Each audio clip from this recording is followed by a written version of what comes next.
Una realidad absolutamente intolerable, porque los alimentos son un elemento de la especulación internacional como cualquier otro, como el petróleo o los cacharros esos con los que se hacen los móviles, el zoltán, no sé cómo le llaman. A su vez, el marco de gobernabilidad no hay que inventarlo. Yo cuando veo a estos políticos de cartón piedra, aunque sean de países muy ricos, que parecen estar todos trazados con tiralínea, porque los educan en los mismos gabinetes de imagen. Hablo de europeos, nadie se sienta por ofendido. Decir las mismas cosas huecas, vanas, que en el mismo tono servir a los llamados mercados, que es el eufemismo para no llamar a especuladores y codiciosos por su nombre. Los mercados son ese eufemismo. A mí me entra muchísima tristeza. Y les veo hacer el G7, el G8, el G no sé qué, pero ¿de qué Gs me hablan? Hay que hacer el G180, que son los países de la Tierra, y se llama Naciones Unidas. No hagan más experimentos. Potenciese la Organización de Naciones Unidas, porque lo tiene todo, después de décadas. Agencias sobre la infancia, sobre el desarrollo, sobre la cultura, sobre la educación, sobre los derechos humanos, sobre el trabajo. Todo eso es Naciones Unidas desde hace décadas. En vez de dejarlo caer, deteriorarlo, ningunearlo para hacer Gs absolutamente estériles, G8, G7, G14. Oigan, volvamos o incentivemos el rol de Naciones Unidas, un G180, un G180. Concluyo, porque en su gesto y su nerviosismo deduzco que estoy fuera de tiempo, me pasa siempre, pero les juro que concluyo. Sí, no, como que 5 minutos. Y finalmente, las coordenadas de ese desafío, de ese horizonte constitucional global, aquí se han dicho. Bueno, es evidentemente, arranca de la declaración del 48, esa declaración del 48 jamás quedará obsoleta. Y a ella hay que incorporar, como en todo desarrollo histórico, los elementos de innovación que la realidad misma nos está poniendo y de modo apremiante. Yo creo que en esto yo sería partidario de que esa constitución global, esa declaración universal del bien común de la humanidad, empezara con la propia declaración de la Constitución italiana, que es hermosísima, que dice: Italia è una repubblica fondata sul lavoro. Italia es una república fundada en el trabajo humano. ¿Sobre qué otra cosa se puede fundar el destino de la humanidad? ¿Sobre la codicia? ¿Sobre la especulación financiera? ¿Sobre la acumulación de poder económico y político para unos pocos que son sufrimiento, falta de horizonte, angustia para mayorías? No, hagámoslo sobre lo que la condición humana tiene de creativo, de laborioso, lo más hermoso. Porque no estamos hablando del trabajo, no se crean que porque sea un viejo sindicalista estoy haciendo corporatismo. Hablamos del trabajo con mayúscula, como una de las expresiones más genuinas y más humanas. Y a partir de ahí los valores de esa primacía del trabajo serán valores también positivos.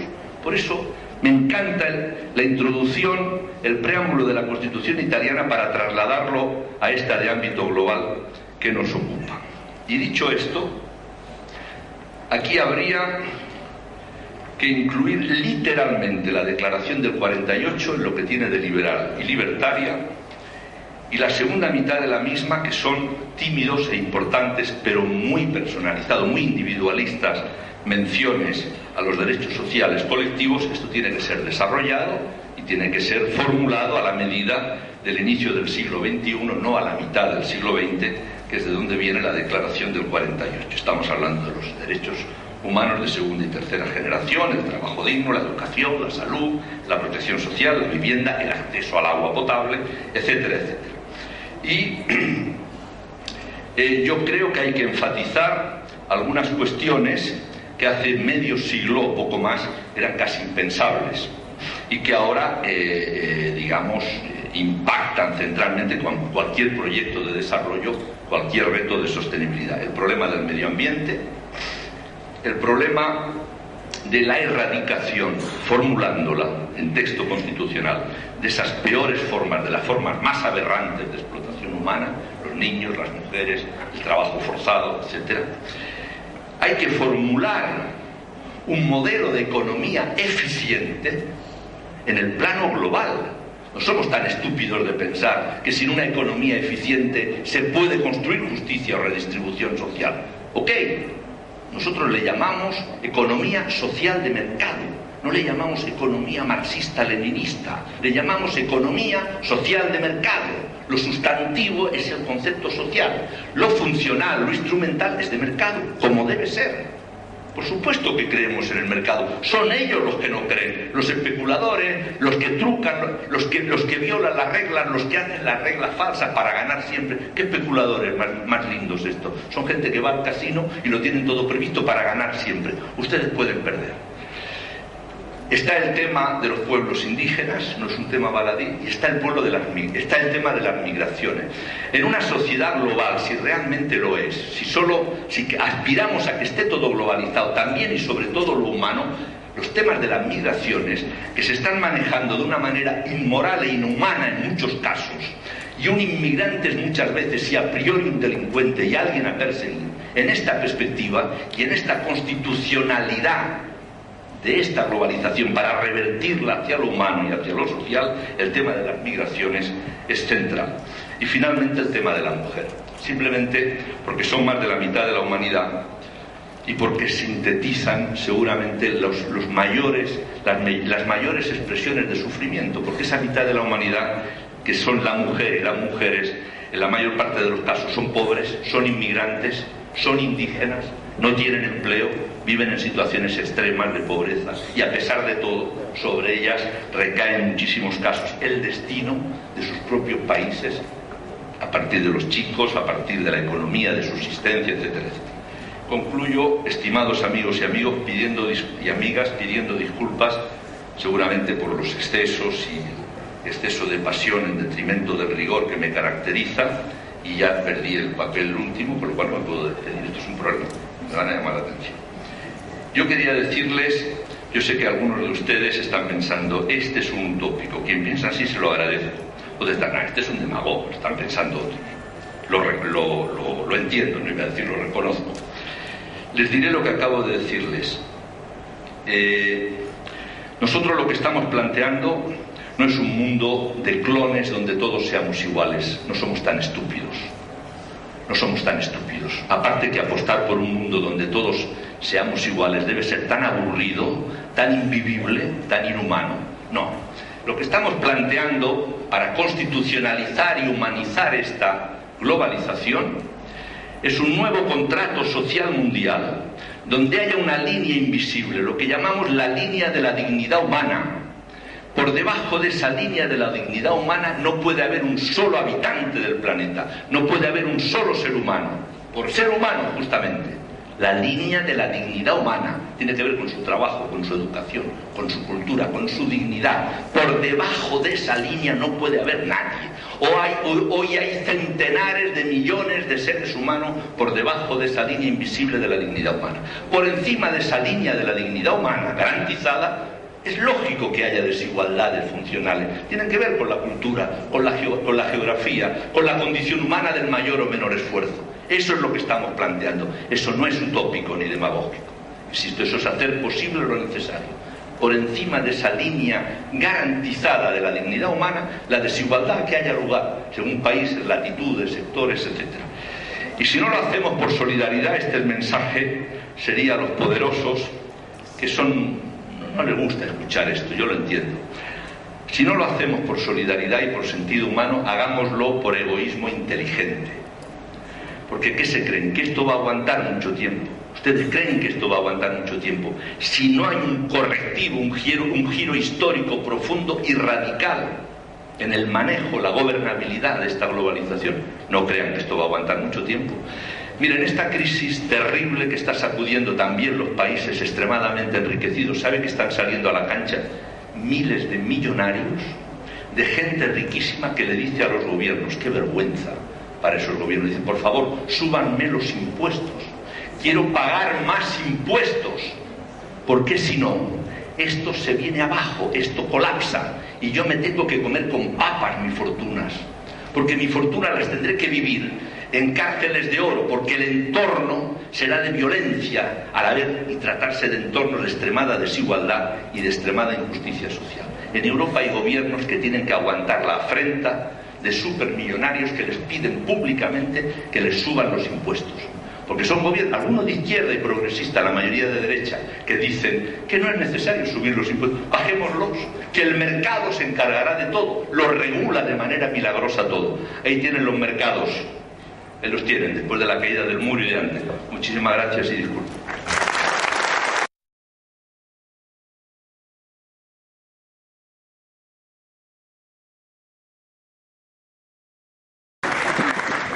Agradecemos la intervención brillante de Manuel Aguirre, ¿verdad? Y creo que le podemos brindar el título de doctor honoris causa en este congreso.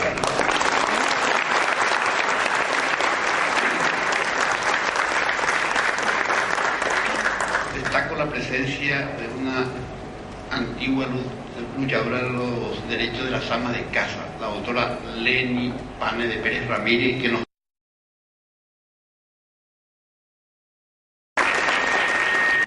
vamos a escuchar entonces al doctor abogado Leandro Despoy.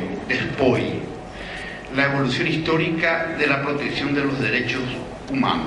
Él es argentino, de profesión abogado, es presidente de la Comisión de Derechos Humanos de las Naciones Unidas, hoy Consejo de Derechos Humanos de la ONU. Preside la Auditoría General de la Nación de la República Argentina desde el año 2012.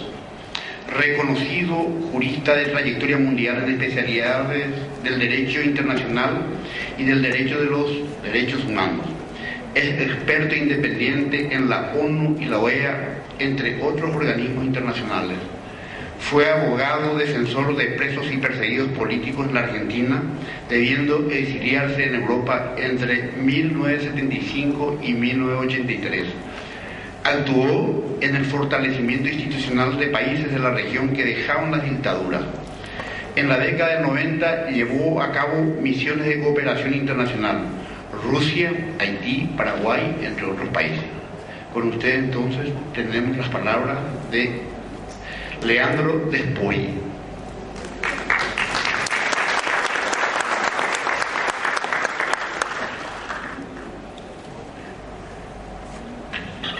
Primero que todo, algunas excusas. La primera es mi voz, pero no quería dejar de estar.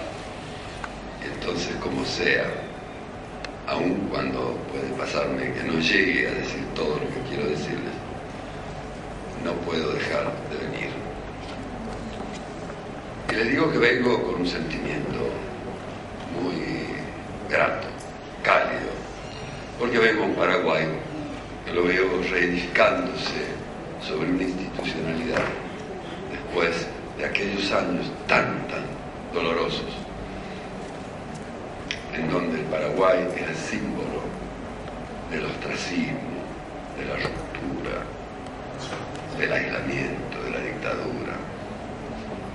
Y ahí conocí yo el verdadero Paraguay de esa época.